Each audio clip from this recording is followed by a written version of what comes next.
This is Karma calling, and you better wake the up.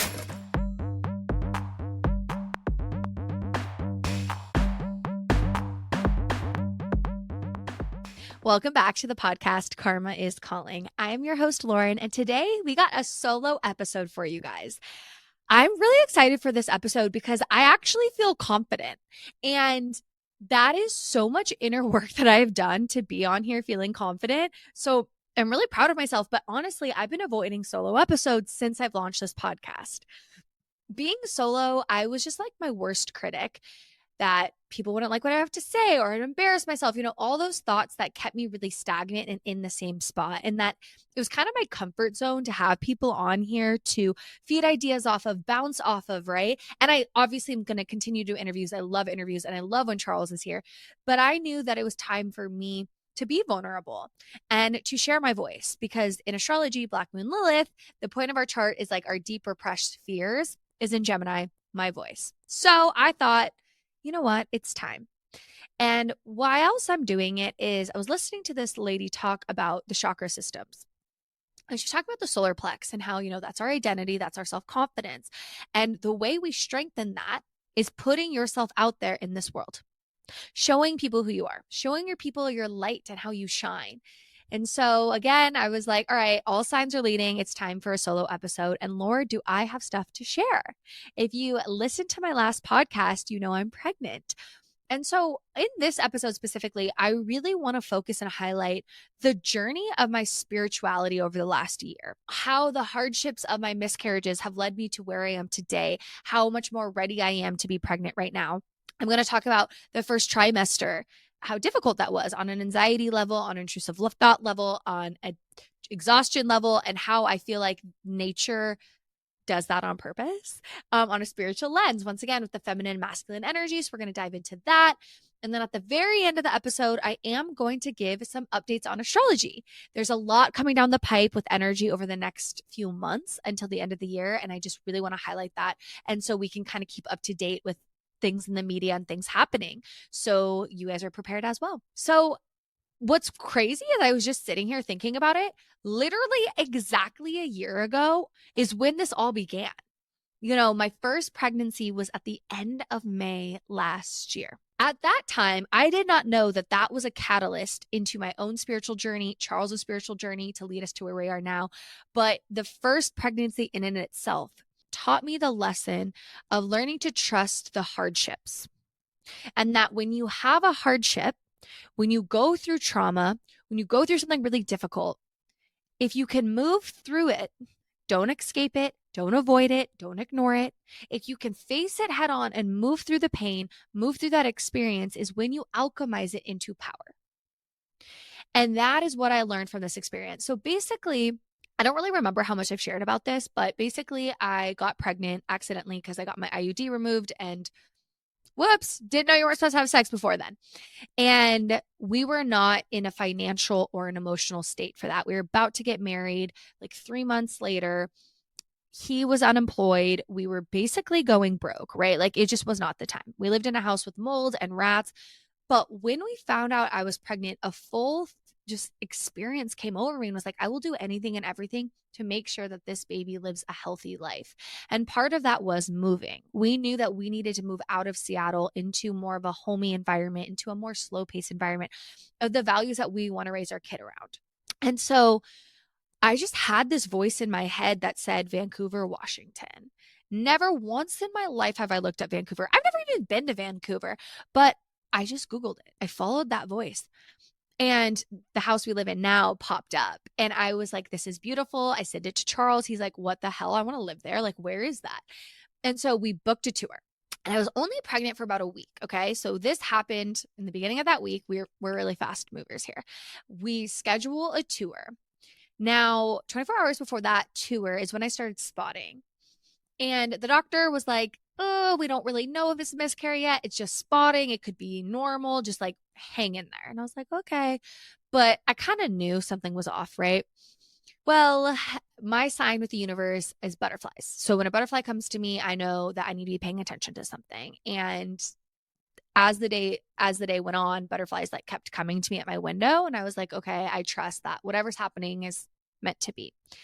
And I talked to Charles, like, do you think we should cancel the tour? Like, we're not going to have the kids. Like, I think I'm miscarrying. And he was like, no, like, let's just go. Let's just see what it's about. And so I said, okay. So we did one quick walk with our dog beforehand, and a butterfly came and landed on a tree in front of us, and a bald eagle was swarming us. And it just felt so magical. Like, you're on the right path. Just keep going forward. So we went down to Vancouver, toured the house we're at. A butterfly came to us on our patio, and we were hooked. We were in love. But there were so many barriers. Like, we still had a lease till July. He was unemployed, so we didn't have enough money to qualify for the house. And so we were just like, there's no fucking way. So I literally ignored the leasing agent's text of like, what do you think? Because it was like a self-guided tour. I ignored it. And then she called me, and I didn't know it was her. So I answered, and I was like, we can't move in the next 2 weeks when it's available. Like, I don't think it's going to work out. And she was like, oh no, we'll hold it for 45 days. And I was like, wait, what? And then she was like, just send over everything. We'll get you qualified and just put your deposit down. Well, then we realized, we didn't have enough money. And she was like, well, do you have a offer letter? Which he had. He was going to work at the winery all summer. And we're like, oh my God, he hadn't started it yet. So all the barriers just really were taken away. And we just knew that moment, like, this is our spirit baby saying, you have to go. Trust yourself, trust the process. And we thought maybe we need to move down here, and that's where we need to start the family. So we signed that lease. And ever since that day, doors have been opening up. He ended up getting this amazing job he loves. My career has exploded. And we know it was because we trusted the process and we got new energy in our lives. And so remember that when you're going through hard times and you're being guided, just go for it. If you don't even know why, but it's the right thing to do, trust yourself. And it was really cool because, we were going to get married, we were getting married in that September. And so from July to September, we moved to a new space with minimal friends, and we were just together. And we had this really amazing few months of just getting ready to be married to one another, consciously talking about what that meant for us, talking about how marriage is a sacred union and that we are merging into one soul, and why divorce is real. And people talk about it. We would tell people, oh my God, we're so scared to get married. Like, it's forever. This is crazy and daunting. People are like, it doesn't have to be forever. And we're like, no, it is, like, that is the purpose of marriage for us. And so it was just a really magical time to kind of move away from everything we know, our comfort zone, to lean on one another before we went into this pivotal time in our life. Again, it just felt right. And so, of course, we got married, we went on our honeymoon. And at this point, I just wanted a kid, right? Like, after I got pregnant, I was like, oh my God, put a baby in me now, which is funny. Because before I got married, I was like, I want to wait 2 years. I want to travel, blah, blah, blah. When you think you plan your life out and then that just goes out the window. I was like, no, I'm ready. And he was always ready. So we started trying. And I think that this next pregnancy was just a little bit harder because we wanted it so badly.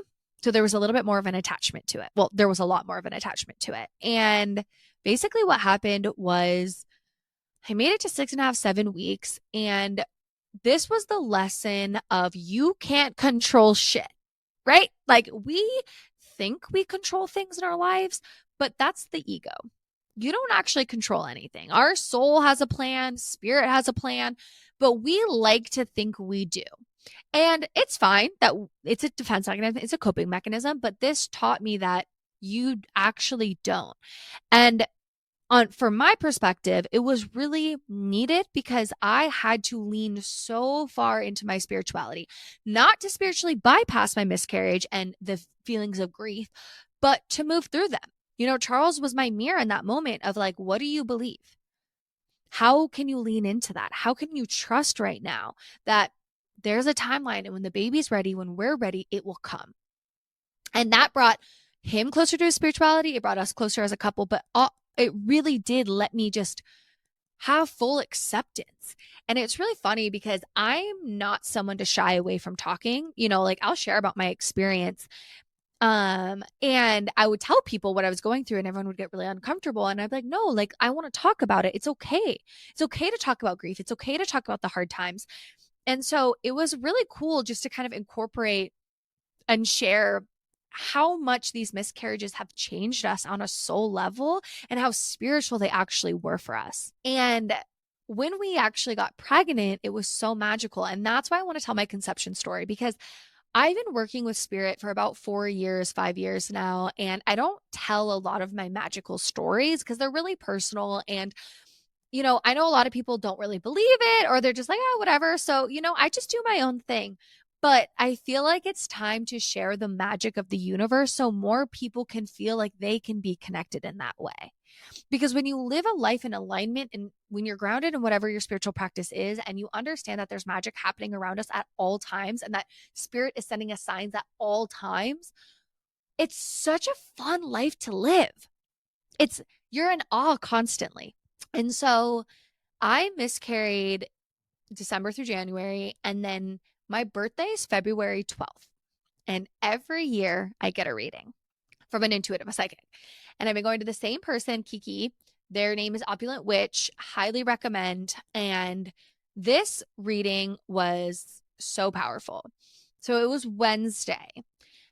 And she opens the reading and she was like, oh my gosh, so beautiful. You have so many midwives and doulas around you.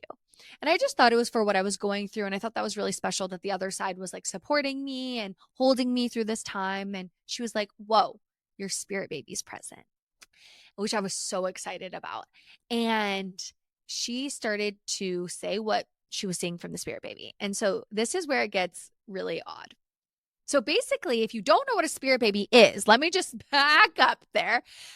A spirit baby is your spirit soul on the other side before it incarnates, right?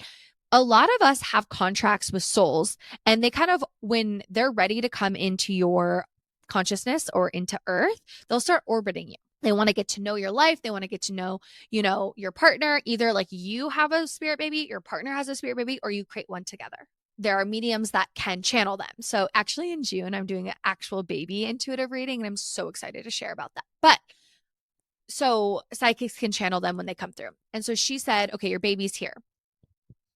And she described that my baby was sharing with her that Charles and I have traveled many lives with this soul, and that this soul is from a universe that I currently channel from. And what channeling is how you take cosmic intelligence, how you take spiritual messages, I guess, divine wisdom through you as a human, and you channel it and then you share it, right? So biblical texts are channeled, human design was channeled, psychics channel in readings. And I was told then a week later by another psychic, which is, I'll get to the story, that I channel this specific entity that this baby was talking about. And so Kiki was telling me, like, you're from this universe, and she almost looks like an angel, but it's not an angel. It's just like a being. And when I come down to earth, I have a mission, and Charles and you need to be ready. And if I came too soon, Charles would have been cracked open. I don't know what that means, but I could imagine as I watched him evolve that he needed to be like ready to have a child and not to program them out of their special being, their special powers. And it just said that, and then it said that me as the mother, I need to release fear that I can't handle my job and career and the baby. Now, I have not told anyone that this was deep down something I was really scared about, because I think it's a big topic that a lot of women hold. Like, can I be a mom and have a career? How am I going to balance that, right? It's a huge thing in today's age, and a huge thing with women actually having to work when maybe they don't want to work just because the economy. It's just such a big topic that I was holding a lot of fear in my body around that. And the baby was like, you need to release that and understand that when I come to you, it will be in the divine time, and more abundance than you can imagine is going to come. So you don't need to stress about that. And I just thought it was a really beautiful moment, because Kiki obviously didn't know I was holding that fear. And just to hear that from the spirit of like, girl, you're going to be okay when I'm here. Just like, let it vibe, let it flow, just felt so empowering. So I had that reading on Wednesday. I'm telling Charles about it. He's like, I want a reading. And I was like, okay, cool. So I booked him a reading for a week later. Well, that weekend was the new moon in Aquarius. And we did the deed on the new moon, unintentional. Okay. Like I knew I was ovulating, but I wasn't tracking temperature. I wasn't tracking any of that. We just had sex. And it was really interesting because the fifth house is the children house in my birth chart. So the fifth house is ruled by Aquarius. New moons are new beginnings. And so that seed was planted on that day. Well, Monday was my actual birthday. So that was Saturday. Monday was my birthday. And I already had this energy cleansing session set up. I was saying, okay, it's the year of my Saturn return. I've had 2 miscarriages. I'm going to do all the readings to prep me for this year. I know this year is going to be a big one. So I went to Amy. Their business is called Temple Medicine. And she is an energy cleanser. She's done a lot of shamanic training and things like that. And so I hadn't seen her in 2 years. And I just told her, I need to see what comes up in this reading. It was a 2-hour in-person session, and nothing about the miscarriage came up at all. A lot about past life wounding around my psychic abilities, which was cool. I was like, sweet, whatever needs to come, needs to come. And at the very end, she goes, oh my gosh, can I clear your womb space? And I said, of course. And so she walked me through this exercise, and she said, I want you to bring your third eye, kind of imagine it going all the way down into your womb. And she goes, on the left side, I want you to imagine like a slide or a staircase and go down and picture the divine feminine. And what I saw was like this big, like Medusa woman just engulfing me in this empowering energy. It was full body chills. And she said, bring her up. And she like came up my body, engulfed my whole aura, being from my head to my toe, and came back up and just settled in my heart space. It was like I was on, like, getting electrocuted. It was crazy. And she goes, okay, go back down and do that to the right side, but with the masculine energy. And I was like, okay. And so it was so crazy. The masculine energy like bowed to me. It was like, sup. And it was very calm and it was very chill, way less powerful than the feminine. Interesting. And so I brought him up, or it up, the energy up, and I let it engulf my body. It wasn't as strong. It was actually very peaceful, and it settled back into my womb. And then she goes, I want you to imagine these two energies coming together. And all of a sudden, I had this pressure point at my tailbone. It was like light pumping through my tailbone. And then I saw these two energies coming together, like spinning together to create this rainbow right out of my right out of my sacral chakra, which is where your baby grows. She's like, what are you seeing? And I was like, I'm seeing this spiral come out of me of energy. And it was just beautiful. And she's like, that's your Kundalini energy. So if you don't know what Kundalini is, it's basically this life force energy, this Christ consciousness energy that sits at your bottom of your spine until it's awakened. It's this oil that will go through your spine and it kind of wakes you up. Sometimes you can have like negative effects. You can get sick. You can feel really off, all these things. I didn't. I was just shocked that I was going through this experience. And when I got home, I opened Instagram and it's this video of these 2 silver snakes swimming together. And all of a sudden they start spiraling together, creating this rainbow color, and the caption's Kundalini power. I was shook AF. And I was like, oh my God, spirit, like validation right there. Cause I was doubting myself. You know, a lot of times when you have these spiritual experiences, you think, am I just making that up? But no, nothing is a coincidence. And so I had that experience. And again, at this point, did not know that I was going to be pregnant. And so looking back now, I really, really believe that that was the moment that my body, the sperm and the egg, came together, because it can take up to 5 days. And we had sex on that Saturday, and that was Monday. And then on Wednesday, we went to Kiki because Charles really wanted a reading, and he did an individual reading, and then we did a couple relationship reading. And the first card that she flipped was a tarot reading, an Empress, which is fertility, pregnancy. And right then I kind of felt like, okay, maybe I'm pregnant, but I didn't know. And I promised Charles that I would not test until my app told me to, my fertility app, because I kind of had a problem with testing like really early because I was so impatient and I wanted to know if I was pregnant, that I was wasting a lot of pregnancy tests, which was not good for a bank account and not good for the environment. So I was like, fine, I will not test until it tells me to. And I was so impatient, but lo and behold, on the full moon in Virgo, it told me to test and I was pregnant. And just like having that connection to my baby the few days leading up to conception and to release just any control and totally being like, it will happen when it happens. And then it happening that weekend. And then having this Kundalini experience of cleansing out my womb space so that it can grow there and be healthy is just so magical. And I will never forget that.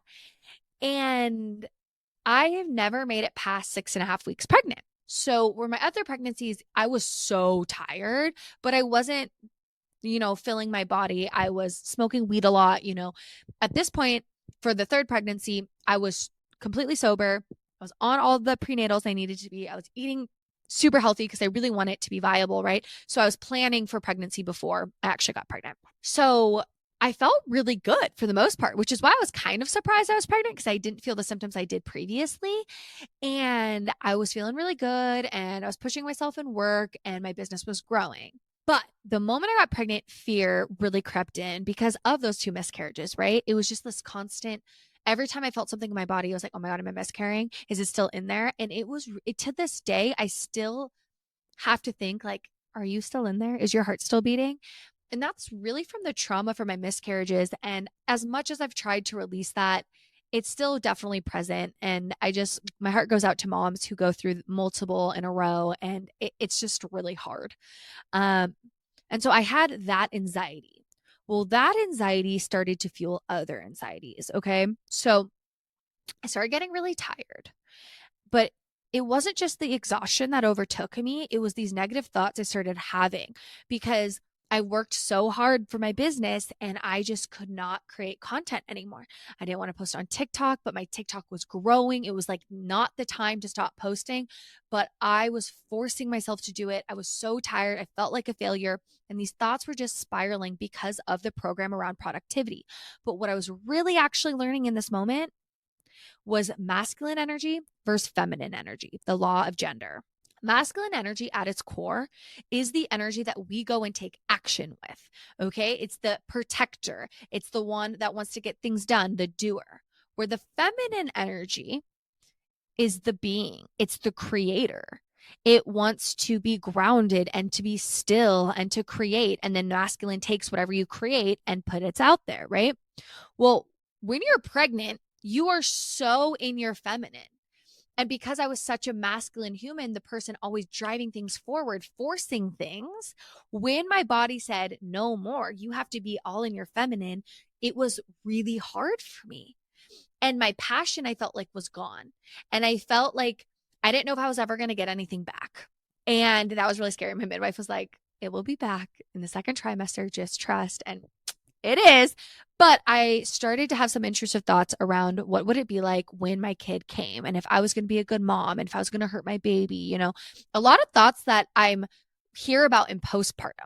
And I was in a doula group taking courses and they talk a lot about the fourth trimester and the hormonal changes and how your body wants to do anything in its power to protect that baby, that it will start telling you the weirdest thoughts of how your baby's being harmed, even though it's not, right? They're intrusive.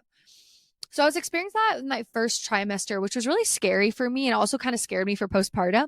But luckily I had this education and I could separate what intrusive thoughts were to who I actually am. Right? Because when people don't realize what intrusive thoughts are, especially induced by hormones or medication, a lot of times when people go on new medications, suicidal thoughts, those kind of things can increase as well. You don't realize that they're just hormones, because hormones are emotions and thoughts that run our software of our body. They're not you. And so don't be shameful for those thoughts. They're real. Talk about them so people can tell you like those are just thoughts and can validate that, right? So it was just a really hard first trimester. However, I realized, and I've done so much reflection on, that's the initiation into being a mother, into being the feminine, because when the baby's here, you have to slow down. And so I find it really cool that we have 9 months to go through all of these changes. Why, yes, the baby needs to physically be ready, but so do the parents. We have to emotionally be ready. And I know that the next step is getting through the third trimester. I mean, the second trimester, I'm feeling so good, but then it's the third, and then it's birth, which is a whole gauntlet in itself, which is where I'm at right now, really preparing, because we as women have been taught to lose our own agency within the birthing system, within the medical system. We're taught that birth is a medical thing. It's not. It's nature, right? women have been birthing for millennials before hospitals. But what we hear and what we see is how painful and traumatic birth is, which for many women, that is their reality. And so I'm really working with myself to deprogram these fears. And I'm just so excited to have some doulas on here. I have two that are going to be on here talking about fertility, talking about conscious conception, but talking about birth and how we as women can gain our power back from it. And then also talking about postpartum. So I'm so excited to get into that when the time is ready. And to just share, how I've been prepping. And then obviously I'm going to share my labor and delivery story on here. And so, yeah, I think that the biggest thing was just moving through these anxieties and fears and trusting the process. And it's just funny because when I think back to every single miscarriage and pregnancy, the theme is to trust, to let go of control, to trust the process, to lean into the pain, and to just allow whatever to happen. And my Saturn in my birth chart is in Pisces, which means it's my karmic duty to learn how to trust. Pisces is the divine trust. I'm going through my Saturn return. The lessons I need to be learning and maturing in right now are my spiritual lessons around divine trusting. So it all makes sense, of course, it always does. And how I've used astrology through this is when you're pregnant, you're the most creative you will ever be. And during your fourth trimester, when the baby comes, you're the most creative, right? You are literally channeling spirit and creating another human being in your body. And I've had so many amazing ideas of how I'm going to morph and change my business and grow. And it really is actually reflecting my birth chart more than I've ever had anything reflect my birth chart. And so I've just leaned into that. I'm a Cancer moon. I'm meant to be a mother, but it's in my 10th house of career, talking about motherhood, experiencing motherhood. These are all things that are really going to actually help me in my career. And so the moment that I finally just relinquished control and stopped forcing myself to create and just be, I have felt so good. And I feel like things are now just flowing. But it's funny, I took time off TikTok. You don't want to take time off TikTok with the algorithm because, boy, let me tell you, it's not pushing my videos anymore, which is really sad. But again, I have to trust the process that maybe it just wasn't my time. I'm back on Instagram and I'm just slowly trying to give some confidence into sharing my personal stuff on there. Kind of like what I said in the beginning of the video, for some reason, sharing my own beliefs, sharing my own thoughts is really scary. And sharing astrology is magical because I've seen it, I've seen the power of it. And it's also an externalized thing from me. But I know that with my Black Moon Lilith there, I am meant to be sharing more about me. So I'll be doing that on this podcast. I'll be doing that on social media. So go follow the Lunar Child Healing on Insta, the Lunar Child on TikTok, and Karma's Calling on YouTube. But the last thing before we close out is all about astrology. And so I just really want to touch on it because there's been some major things happening in the news that we can see astrologically and a lot of things coming. So I want us to just rewind a little bit back to January of 2024, back when Pluto moved into Aquarius. And I did a whole podcast episode on this, and we are seeing it play out live, you guys. So basically, Pluto moved into Aquarius, which is definitely celebrity culture being exposed and falling. And more so for the collective, for all of our individual talents to be more highlighted. So what's been crazy is in the news, right? We had P. Diddy's house get raided. And why this is so important is that's the tip of the iceberg now that we have seen. There are many people in this web, and Homeland Security and the feds would not be raiding someone's house like that if they did not have a lot of information. And I recently watched, I think it's the downfall of P. Diddy on Tube TV. It's free. And it really highlighted how much these celebrities preyed on very young artists, Justin Bieber, Rihanna. They were saying that Rihanna was literally flown here at 14 years old with no adult supervision from Barbados, her homeland, no passport. And she auditioned for P. Diddy in a room at 3 a.m. as a teenager alone. There's just a lot of things around children being exposed and other celebrities being involved, politicians being involved. And I think over the next year, only more is going to come out. So that's been interesting. And then we have Jupiter. Okay, so Jupiter is the largest planet in our solar system. It's truly around growth and abundance. It wants us to expand our horizons, it wants us to learn and grow our consciousness. And Jupiter was in Taurus for the last year. So it takes a year to get through an entire zodiac sign. And so it takes 12 years to get around the birth chart. So as of May 25th, it's now in Gemini, but it was in Taurus. And before it moved into Gemini, it made a lot of important aspects. Biggest one being it conjuncted, which means it met up right on top of Uranus. Uranus has been in Taurus since 2018. And it's going to move into Gemini in 2026. But basically, as it was in Uranus, it wanted to shake up the materialism of this world. Because Taurus rules over money, resources, like the actual money, the actual material items of this world. Now, Jupiter coming to it basically planted a seed. So Jupiter and Uranus conjuncting typically plant seeds that then we don't see. They're going to expand over the next few years to come. So whatever was planted there is going to directly, I feel, impact us in this fall around financial stuff. Obviously we know that interest rates are out of control. We obviously know that the housing crisis is happening on an extreme rate here in America. People can't afford things anymore, right? Well, if you remember to my podcast, Pluto being in Capricorn, in 2008, that's when we had the financial crisis originally. And in astrology, how you predict is patterning. That's how all these planets and these signs have these interpretations, is because people have watched time and time again over these themes through patterning.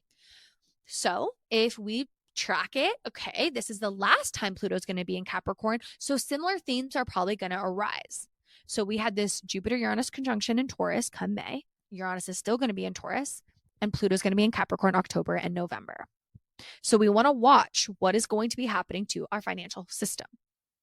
Now, what's interesting is at the same time, celebrity culture is falling. And why I think that's really interesting personally is because we idealize these people. And don't get me wrong, they're super talented, but they are so rich and they are taking so much money. And if they would invest it back into society, we would all live very different lives. And not just celebrities, I think sports athletes as well. My husband and I get in debates about this. He's like, no, they're the best of the best. Like, they deserve $800 million. I'm like, no one deserves almost $1 billion to do a sport. That just blows my mind, right? The discrepancy of people who are in nurses every day saving lives get paid nothing. We need to balance humanity and we need to stop idealizing these people. Should they get paid a lot? Yeah, but that much? It's crazy. And if we shifted that and had less of these idols, and we all realized that we all have our own talents and gifts, and we all valued that together, we could equalize Pluto and Aquarius, the economy, but also society. So I personally believe that's kind of coming. And then Jupiter is now in Gemini. And I think this is really important for us to highlight because Jupiter was in Taurus for the last year, once again, focusing on the material, our wealth, our safety, our finances for the collective. How does that look? How is that changing? Well, now that it's in Gemini is an air sign and it's mutable. It means it likes change. It wants us to start learning. Gemini wants us to learn. It's in the intellect sign. It wants us to open our consciousness, okay? And it wants us to connect with one another. The more we can expand, the more that we can learn from each other, the more that we can grow, the more that we are going to evolve. And I think that's what we see with Jupiter trining. It means it's like talking and it's supporting Pluto and Aquarius. That means fast changes are coming for the collective. I think technologically fast changes are coming. And I think we need to be ready to just kind of move with it. I think it's going to be pretty anxiety provoking because air creates anxiety, nerves. But I think whatever's coming is where we're evolving towards, right? I think what's going to happen is more and more people are going to awaken, but more and more people are going to separate because Gemini does create duality. The purpose of it is to realize that duality is an Earth 3D thing, good and bad, black and white. Well, that's not real in a way, but in human consciousness it is, because it all is, if that makes sense, right? That probably doesn't make sense. But basically what I'm trying to say is in the spiritual realm, there's no right or wrong. Everything is pure. But here on earth, things are evil, things are bad, things are good, things are great, whatever, right? We scale it. And Gemini rules over that. And Gemini wants us to realize that all things are, but in the shadow of that is divide and is debate. And I find that to be really interesting because if people are still getting really divided through over the next year, as we know the election is coming in America, and we know financial crisis is looming over us, what is going to happen the year ahead? And why I'm wondering if something is coming is because Jupiter, our belief systems in Gemini, what we're believing is changing, what we're believing is growing, we are learning is, and on an intellectual level as well, science is going to be growing. It is going to square. That means it's going to challenge. It's going to face off in a way with Saturn. And Saturn is society structure, rules. It's how we all are making sure we're driving on the right side of the road and not getting a car accidents all the time. We need Saturn. We need that structure and that constriction, and we need Jupiter. We need this belief so that we can connect with people. But they're going to face off. And Saturn's in Pisces, spirituality. What are people believing in? And how are they following the rules of society based off of that? Right? Because Jupiter and Saturn, they're going to be beliefs are at war with structure and rules and laws. So I think that square come August, I think it's in August, September, I think is going to bring about a lot of tension. And then we move into Pluto being in Capricorn, and then we have the election. So it'll be just really, really fascinating year ahead that, of course, we'll be tracking on here. But we're already seeing Pluto in Aquarius have such a big impact, and we're not even a year into it. Still has to go back to Capricorn. Like, I'm just shook. So we will see what's to come. And again, it's not to fear mongle. It's just to understand that things are changing. And we use astrology to guide us into maybe what's to come, or to guide us in lessons to stay up to date with, to grow in areas of our life. So on an individual level, we all need to be taking responsibility over our spirituality. On an individual level, we need to be learning and growing wherever Gemini is in our chart and expanding in that area. And if you do that, you create abundance into your life. So go to my TikTok, go to my Instagram. You can find out what that means for you as an individual. And if you need a reading to figure out what the heck is happening in your life, as always, I am an astrologer and I do individual one-on-one consultations. So thank you. Thank you for listening to me today. Thank you for being here. I'm going to be having a few people be interviews coming up. Chachi's coming back on the pod. And I'm going to continue to do solo episodes as I move through this journey of pregnancy and what I'm learning. So like, subscribe, favorite, so you don't miss an episode. Send it to your friends. Let's really help me grow this community. And drop some comments on Instagram, guys. Like, I want to know any questions, any topics, as always. So have a great day. Trust the process and let go of control, guys. To get in touch with me, you can head over to thelunarchild.com and book any astrology or therapy sessions. I'm also on TikTok and Instagram, The Lunar Child, if you want to dive into daily astrology transits, everything you need to know about your birth chart, and some health and wellness goodies. And I will see you all next time.